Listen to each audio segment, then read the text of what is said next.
Husband's death reveals a secret he'd kept for over 64 years.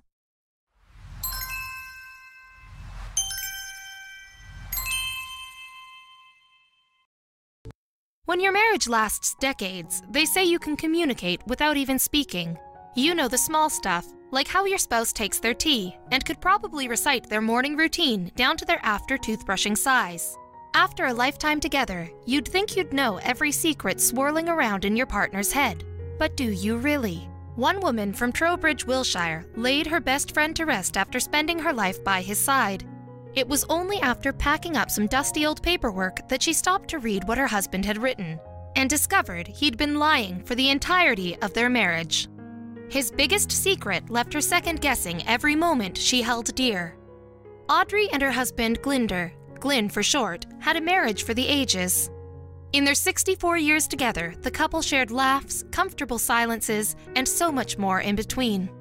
After decades of raising children and building their lives, they slid into their golden years, hand in hand. Through sickness and in health is what they vowed to each other, and even Glyn's Parkinson's disease diagnosis couldn't shake their union. But their wedding bliss ended with Audrey at her husband's bedside in January of 2015, when Glyn passed away at the age of 83 from Parkinson's. With a heavy heart, Audrey started the exhaustive process of grieving her best friend. Once the rituals of death had passed and all the neighbors stopped bringing by spare casseroles to share a hot meal's worth of sympathies, Audrey was left in the house she shared with Glyn, filled with the evidence of their marriage. One day, Audrey cleared out Glyn's old paperwork that she had no use for anymore. Before retirement, her husband was a civil engineer. She never involved herself in his work, but curiosity mixed and longing made her glance through the documents before they met the trash can. At first, skimming the pages of words scrawled in Glyn's familiar handwriting brought Audrey a pang of comfort. As she read through the sentences, though, the context of her husband's writings made absolutely no sense for that of a civil engineer. Reading through page after page, Audrey said her stomach churned as she discovered the man she thought she'd known best out of anyone in the world had concealed a staggering secret. Glyn wasn't only a civil engineer. As he detailed in his writings, when Glyn was 13, word somehow reached the government officials that he possessed a photographic memory. Representatives from British intelligence approached the teen for recruitment in 1944, presenting him with a choice. From the word go, Glyn was sucked into the sensitive world of classified operations. He wrote about an official he'd known simply as Captain, who ushered him through his first assignment, a project he named Operation XX, or Double Cross. Since he was still a minor, Glyn's father had to grant permission for his son to become an official covert agent. The captain met with his father, who consented, then kept and died with his son's secret. He was the only other person aware of his spy identity. As part of the Operation Double Cross, Glyn and many others engaged in various counter-espionage measures against the Nazis. Whether that meant feeding false facts to capture Nazi soldiers or planting agents in with the enemy, British intelligence flooded the Germans with disinformation.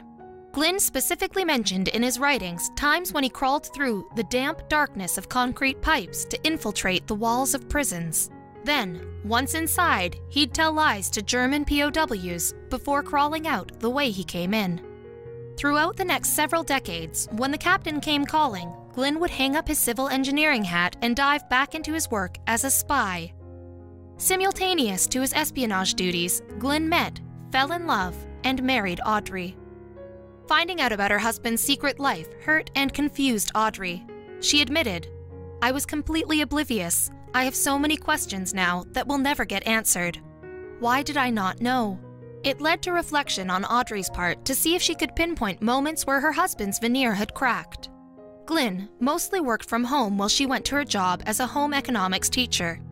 If he was sneaking off on covert missions, Audrey never noticed.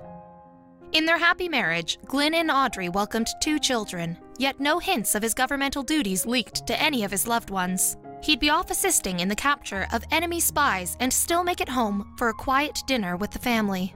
The toll that concealment had on their relationship wasn't lost on Glyn. He addressed it in his writings, saying specifically how a spy career impacted Audrey. "I look back now and I think about what sort of life she must have had and how she put up with me. Despite the whiplash the realization gave Audrey, she held on to the notion that Glynn wrote out his story so that one day his words would be read. Even if he hadn't specifically confided in her before passing, she'd found out the truth through his voice on the page. In 2019, Audrey published Glynn's writings in a book titled Operation XX and Me, Did I Have a Choice? She hoped others would enjoy stepping into the shoes of a real-life spy, and to create a lasting legacy for the husband who had to stay silent. Glynn was one of many men and women who risked their lives in an entirely thankless position. Their triumphs only came in light years after they helped change the course of history, but that isn't exactly unfamiliar territory for those serving undercover.